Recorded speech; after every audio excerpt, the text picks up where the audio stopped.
विश्वानि देव सवितर्दुरितानि परो सुवो यद्भद्रं तन्न आसुवो। मित्रों, स्नातक तृतीय वर्ष की संस्कृत की कक्षा में आपका स्वागत है।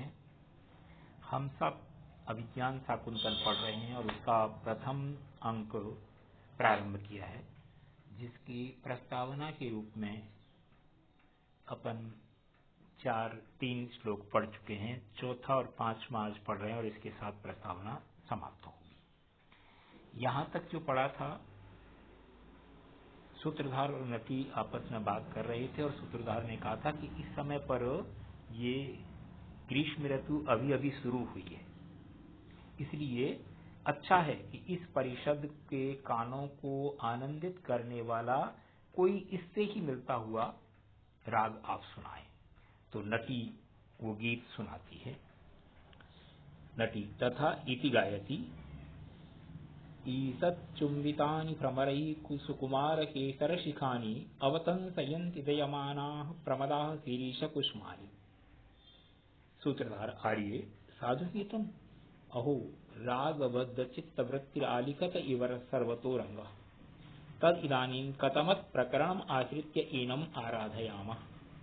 नटी ननु आर्यमिश्रैः प्रथमम् एव अध्यप्तम् अभिज्ञान शाकुन्तलं नाम अपूर्वं नाटकं प्रयोगे अधिक्रियतामिति। सूत्रधार आर्ये सम्यक् अनुबोधितोऽस्मि। अस्मिन् क्षणे विस्मृतं खलु मया कुतः तवास्मि गीतरागेण हरिणा प्रशवं हृतः एष राजेव दुष्यन्तः सारंगेनातिरंगतः।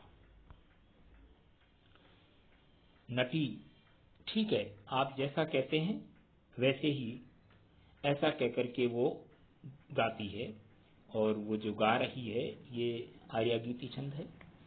ईसत् चुम्बितानि भ्रमरैः सुकुमार केसर शिखानि अवतंसयन्ति दयमानाः प्रमदाः शिरीष कुस्मानि।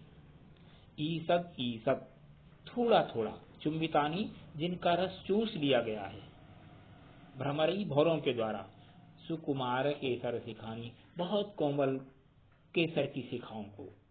केसर केसर जो फूल होता है, केसर को किंजल भी कहते हैं, उसके शिखों वाले माने एकदम छोटी। अवतंसयंती आभूषण बना रही हैं, अपने कानों का आभूषण बना रही हैं। दयमाना दया करती हुई। प्रमदाह मदमत्त, मतलब वसंत के कारण से वसंत समाप्त हुआ है और ग्रीष्म ऋतु प्रारंभ हो रही है, इस समय पर मद में आई हुई। शिरीष कुष्मानी, शिरीष के फूलों को। ये सामान्य अर्थ है, इसको नीचे अन्वय की दृष्टि से देखें अपन।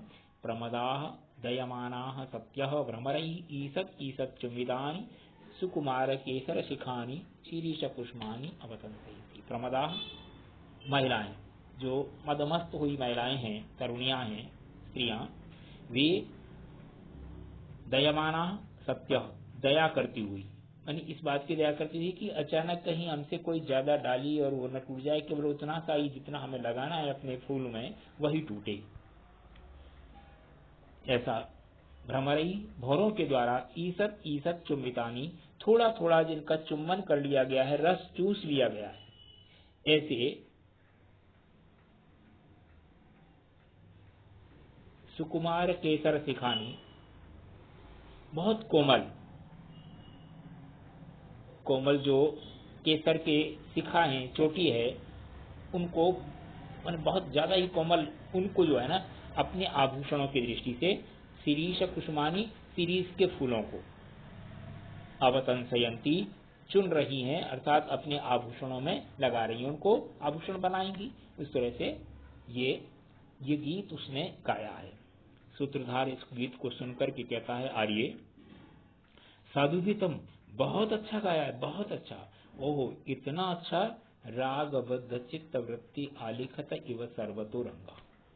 आपके राग के कारण से सबकी चित्तवृत्ति पूरी तरह से आकृष्ट हो गई और ऐसा लगता है कि पूरा रंग मंच माने पूरी की पूरी ये परिषद जो है ना, आलिखित चित्र बने हुए जैसे बैठे हैं, कहीं हिलडुल नहीं रहे, इतने मदमस्त होकर के आपके इस गीत को सुन रहे हैं। तद इदानीं कथमत् प्रकरणम् आश्रित्य एनम् आराधयामः। तो बताओ इस समय पर कौन सा प्रकरण, कौन सा नाटक का अभिनय करके इस परिषद को हम प्रसन्न करें, इसके लिए क्या, कौन सा नाटक खेला जाए। ये वो कह रहा है, नटी कहती है, ननु आर्य मिश्र प्रथममेव अध्यक्तम। अरे आपने अभी सब पहले यही तो कहा था, प्रथममेव, पहले ही आपने ये कहा था, क्या, अविज्ञान शाकुंतलम नाम अपूर्वम नाटकम प्रयोगे अधिक्रियताम। अविज्ञान शाकुंतल नाम का जो एकदम नवीन नाटक है कालिदास द्वारा रचित, उसको प्रयोग में अधिकृत करना है, अर्थात प्रयोग के लिए उसका आश्रय लेना है, इसी का प्रयोग आज किया जाना है। सूत्रधार, आर्य सम्यक अनुभूतोस्मि, बिल्कुल ठीक तुमने मुझे जो है याद दिलाया।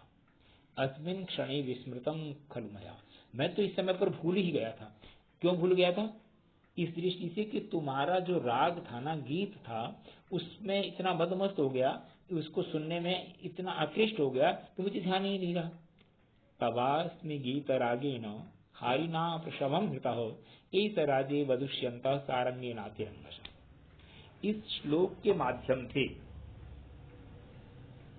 जो नाटक खेला जाना है उसकी भी एक सूचना दी जा रही है, क्योंकि प्रस्तावना है, भूमिका है, तो वो दिखाई दे रहा है कि हाँ अब नाटक प्रारंभ हो गया।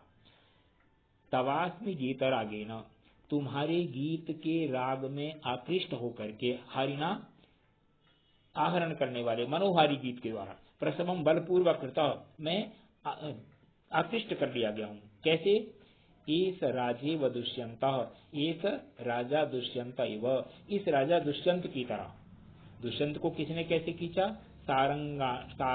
सारंगेना तिरंगसा, अतिरंगसा सारंगेना, बहुत तेज दौड़ने वाले इस मृग के द्वारा। राजा दुष्यंत शिकार करते हुए एक हिरण का पीछा कर रहा है और हिरण बहुत तेज गति से दौड़ा, उसके पीछे पीछे राजा भी दौड़ता आया। जैसे तेज गति से दौड़ने वाले हिरण ने दुष्यंत को आकृष्ट कर लिया है, वो भूल गया कि कहाँ जा रहा हूं और वो आश्रम के पास तक आ गया, वैसे ही तुम्हारी इस गीत राग में आकृष्ट होकर के मैं भी ये भूल गया कि हमको क्या करना चाहिए था।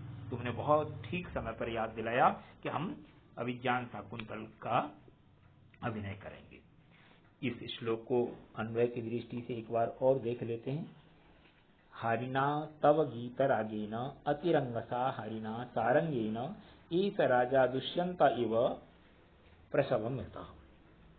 हारिना तव गीत रागेन, आकृष्ट करने वाले मनोहारी तुम्हारे गीत के राग के द्वारा, अतिरंगसा, बहुत तेज गति से चलने वाले, सारंगेन, सारंग जो आकृष्ट कर रहा है अपनी तरफ राजा दुष्यंत को, उसके तरफ राजा दुष्यंत इव, राजा दुष्यंत की तरह, प्रसवम हृतः अस्मि, मैं भी बलपूर्वक आकृष्ट कर लिया गया हूँ, इसलिए मैं भूल गया कि क्या करना है, ठीक समय पर याद दिलाया। इति निष्क्रांतौ, ऐसा कहकर के वो दोनों निकल जाते हैं। ये प्रस्तावना है। प्रस्तावना में क्या है कि क्या किया जाएगा उसकी भूमिका रूप में है। तो अब नाटक का अभिनय प्रारंभ होगा और अभिज्ञान शाकुंतल नाम का नाटक किया जा रहा है। उसके भूमिका के रूप में दुष्यंत हिरण के पीछे चला आ रहा है। ये बात इस श्लोक के माध्यम से कही जा रही है, जो सूचना है इस बात की कि हाँ अब ये नाटक की प्रक्रिया प्रारंभ हुई। तो मित्रों, मैं आपको ये कहता रहा हूं कि अपने को पुस्तक लेकर के पढ़ना है। पुस्तक अपने पास होगी, सरलता से सारी चीजें समझ में आएंगी। ये ठीक है कि मूल पाठ मैं लिख करके आपके पास तक भेज रहा हूँ, कभी कभी सीधे फोटो खींच के भेज देता हूँ, लेकिन संभव नहीं हो पाता, इसलिए लिख करके दे दे रहा हूँ। तो ये पुस्तक होने से सरलता रहेगी चीज को समझने में। आज का पाठ अपन यहीं रहने देते हैं, शेष इसके आगे कल पढ़ेंगे। धन्यवाद।